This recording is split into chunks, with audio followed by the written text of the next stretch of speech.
ಇಂದು ಬೆಳಗ್ಗೆ ವಿದ್ಯುತ್ ಶಾಕ್ ಹೊಡೆದು ಬಲಿಯಾಗಿರುವ ಘಟನೆ ಗೌರಿಬಿದನೂರು ತಾಲೂಕಿನ ಮಂಚೇನಹಳ್ಳಿಯಲ್ಲಿ ನಡೆದಿದೆ. ಮಂಚೇನಹಳ್ಳಿಯ ಆರೋಗ್ಯ ಕೇಂದ್ರದ ಬಳಿ ಈ ಘಟನೆ ನಡೆದಿದೆ. ರಸ್ತೆ ಅಗಲೀಕರಣಕ್ಕಾಗಿ ಟ್ರಾನ್ಸ್ಫಾರ್ಮರ್ ಬಳಿ ಮಣ್ಣು ತೆರೆದ ಕಾರಣ ಗುಂಡಿಯಲ್ಲಿ ನೀರು ನಿಂತಿತ್ತು.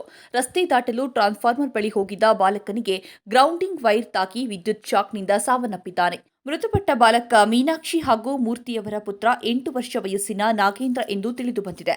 ಘಟನಾ ಸ್ಥಳಕ್ಕೆ ಮಂಚೇನಹಳ್ಳಿ ಪೊಲೀಸರು ಭೇಟಿ ನೀಡಿ ಸ್ಥಳ ಪರಿಶೀಲನೆ ನಡೆಸಿದ್ದಾರೆ.